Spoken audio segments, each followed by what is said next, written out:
සුබ දවසක් වේවා මගේ යාළුවෝ හැමෝටම. ඉතින් ඔන්න කාලෙකින් තමයි ඉතින් වීඩියෝ එකක් අරන් ආවේ. අද නම් මේ වීඩියෝ එක ටිකක් වෙනස් විදිහේ. අපි මේ ගමනක් යනින් ගමන ගත්තු වීඩියෝ ක්ලිප් ටිකක් තමයි අද ඔයාලට බලන්න අරන් ආවේ. ඉතින් ඔයාලා මේ දකින පරිසරය දැක්කම ඔයාලට දැනෙනවා ඇති අපි මේ කොහෙද මේ ඉන්නේ කියන එක. අපි නුවරඑළිය තමයි ගියේ. ඉතින් ඒ යන අතරමඟ අපේ රටට සිදුවුණු ව්‍යසනයෙන් සිදුවුණු දේවල් ටිකක් තමයි ඉතින් මට ඔයාලට පෙන්වන්න හිතුනේ.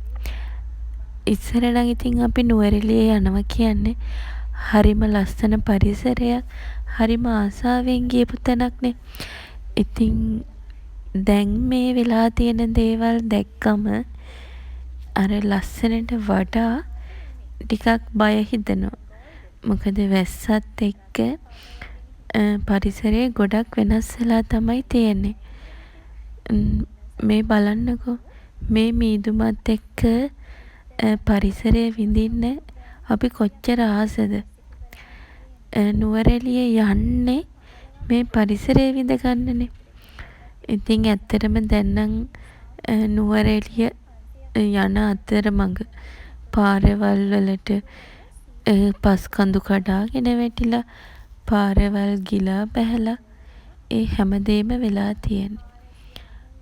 මේ දකින්නේ ඔයාලා නිවුස් වලට එහෙම දකින්න ඇති සීප්ලේන් එකක් කඩාගෙන වැටුණා තිබුණේ. ඒ දවසේ තමයි ඉතින් අපි ගියේ. ඔය විදිහ තමයි ඉතින් එදා දවසේ නුවරඑළිය ග්‍රෙගරි වැව ළඟින් අපි ගියේ. ඒ හරිය නම් කිසිම ආපදාවක් වෙලා මං හිතන්නේ වතුරෙන් යට වුණා විතරයි. නායයම් නම් දැක්කේ නැහැ. ඒ යන අතරමඟ තමයි ගොඩක් තැන් නාය ගිහින් තිබුණේ.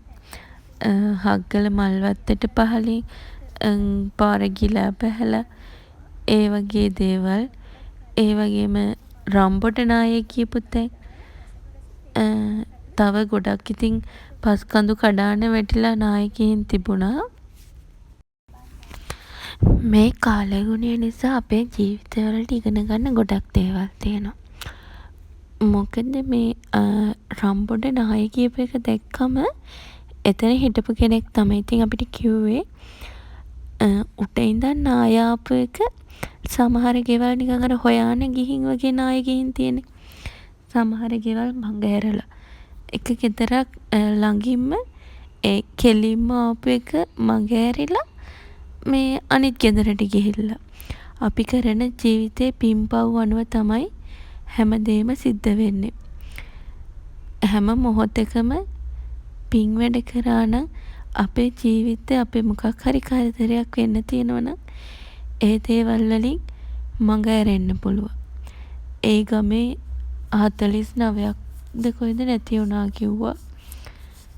සමහර අය ගමෙන් පිට වෙලා හිටපු අය ඉන්නවලු.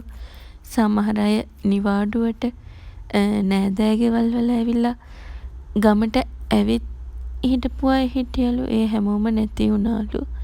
ඉතින් හරිම දුකයි මේ ඒ දේවල් අහනකොට. එහෙම තමයි ඉතින් අපි ජීවිතේ ඉපදෙන්නේ මරණයත් එක්කමනේ. ඉතින් ඒක අපිට කොයි වෙලාවෙ කොයි මොහොතේ සිද්ධ වෙයිද කියන්න දන්නේ නැහැ. ඉතින් මෙතන තමයි ඒ රම්බොට නාය ගියපු තැන. දකින කොටත් ඇත්තටම සමහර ගෙවල් යට වෙලා තියෙනවා දැක්කම පුදුම දුකක් දැනෙන්නේ. ඉතින් අපි පුළුවන් විදිහට හැම මොහොතකම පින් වැඩම කරලා අකුසල් නොකර කුසල් වැඩම කරන්න පුරුදු වෙමු නේද? මේ බලන්නකො මෙතන මේ රම්බොට නාය කියපු තැන.